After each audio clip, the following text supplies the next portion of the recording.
Hey, what's up guys, how's it going on? Thank you so much for clicking the video. I am Ayrus and welcome back to another Clash of Clans video, and today I have another 3-star attacking strategy for Town Hall level 7. Now, of course, with this strategy you can 3-star Town Hall level 7s and then probably 2-star Town Hall level 8, because I'll be showing you what you exactly need to do in order to get this strategy right. So the strategy is pretty simple, you guys. Make sure you drop in the balloons and take down the mortars, and then that should be it. The Barch will pretty much take over the rest of the raid. So there are some things you want to do and some things you should be avoiding. I'll be explaining that. But the strategy is 50 barbarians, 65 archers, 15 balloons, 2 heal spell, 1 raid spell. You can alter the amount of raids and heal spell you actually want, but then this is the basic strategy you actually need. And of course you can take in from the clan castle, you can take in probably balloons.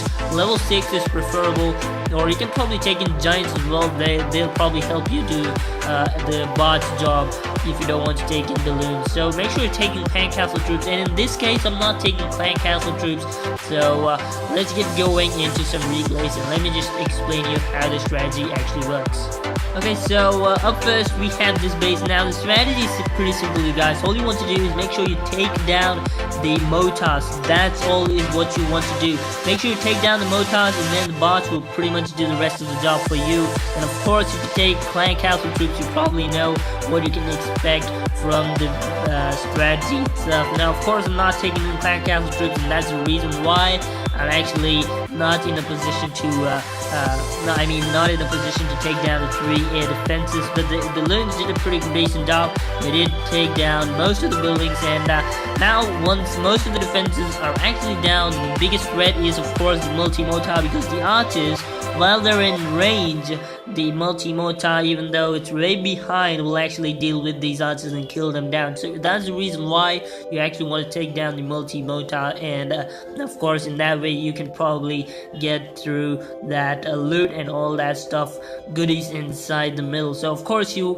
can have your king. He is not a necessary thing, but then he definitely does the job. He does the defending job, he does the tanking job, and that's exactly what you want from the king, right? So again, the multi-mortar can be distracted with the king. The multi-mortar can probably attack your king, and that way again you can save up your archers rather than them just going down without any reason, without doing much of the job. So 67%. Now the archers, you can just see the number of archers we actually got, and also just think what would have happened if you had a level 10 king or level 5. That's pretty much the max level 4 town or 7, and you can probably think what would just happen if you have a level 10 king. At this point you can probably say that the king could have taken down, if it was level 10, it means level 1, we don't care.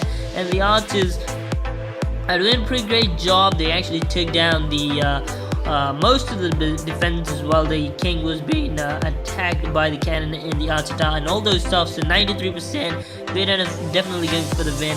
So 99 and 100%, no problem whatsoever. So that's how the strategy actually works. Okay, so another replay now. Now this guy is kind of maxed, he's completely maxed out, to be honest. And again, this guy, he has a multi-mortar, the mortar upgrading, and that's the reason why you actually want to choose this base rather than any other. So the balloons kind of went towards the side rather than them just going towards the middle. Now the multi-mortar is being taken down, and that's exactly what you want from the balloon side of the attack. You just want them to take down the multi-mortar and also help clear down most of those defenses as much as possible. Now you want to drop in the Barch, you want to make sure you drop in barbarians and archers and clear down the outside buildings, and that's it. You can also help your king get through and do the the tanking job.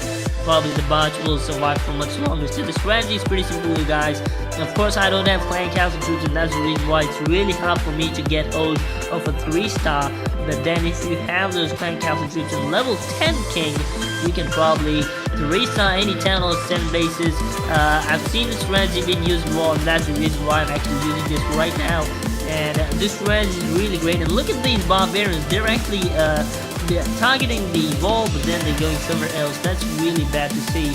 But then 48%, we're gonna drop in our king as well. Let me just 4x this, because at this point we know that that's the end of this attack. And yeah, guys, all you want to do is get the loot, right? You don't want to this is actually a farming strategy if you didn't know. This is exactly what this strategy can help you do. Get the loot that's in the middle. So again, 74% 2-star. And lastly, I have a base which you shouldn't be attacking, and at this point, you can say this is the base that you don't want to be attacking. The reason behind is that the mortar are in the middle. Now that's a real big threat for you. Once the balloons do the job for you, like around 20% or something, you clear down the buildings. They're pretty dumb, to be honest, these balloons. Of level 4, they're really bad. But then if you have level 6 from the crank castle or above, they'll do that job. Definitely worth having those level 6 balloons with you. But just see the amount of percentage they actually take, 30%. They didn't do much of a job, so I just go ahead and drop in my, the Barch, and right away they're actually going to go towards the middle. But the mortar here is going to come in action once these barbarians and archers are going to go towards the middle. So that's the reason why you don't want to actually use the strategy on bases like this, where the multi-mortar is centralized, it's being protected very well, and in that way, you're definitely not gonna get the 3-star. Maybe you can just get the 2-star, just like I would, and also you can get the loot if possible. But then definitely, if you can, as much as possible, avoid these kind of bases. Let me just 2x this, because we know that's not gonna be a 3-star. Just look at the amount of defenses that are actually left. So again, we have around 15 and 30 of these archers. They're doing pretty great. So big giant bomb does the job. That's a big culprit over there as well. And just see the multi-mortar, the amount of damage it actually does. But we did a great job, to be honest. We just took some of the loot. We didn't get hold of the dark elixir, but then we got the oh my goodness, we didn't get much of the loot as well. So that's the base which you don't want to actually try. These multi-mortars are a real big threat for you. So yeah guys, the multi-mortar is kind of centralized. You don't want to use the strategy, and no matter which strategy it is, probably the best strategy rated by Supercell itself is definitely going to have a weakness, and in this strategy, the multi-mortar is the real big weakness for you. You want to make sure that you kill that down as much as possible by these balloons. Now these level 4 balloons you can see here, they're really dumb, they're stupid as hell, but level 6 onwards, they're really into the game. But then level 4 and 5, they really aren't that great, but then that's what you can actually do with level 4. They're not that great, but then they do the job as well. So taking balloons if you can possibly, they will help you a lot. And yeah guys, that's how this strategy actually works. Hopefully you try this up in war. I'm not saying that this will not work most of the time. It will, no matter what happens. But then give it a try for Town Hall 7 if you're in Town Hall 7. And for Town Hall 8, I don't think this strategy is right. You can get the 2-star, but then 3-star is really big problem with this strategy. So thank you so much for watching guys. Hopefully you enjoyed. If you did, make sure to leave a like. Also subscribe to the channel if you haven't already. Do that right now. Make sure to click on the bell notification icon to get notified whenever I put in new Clash of Clans content. Thank you so much for watching. I'm Ayrus and I'll be seeing you the next time. Until then, goodbye.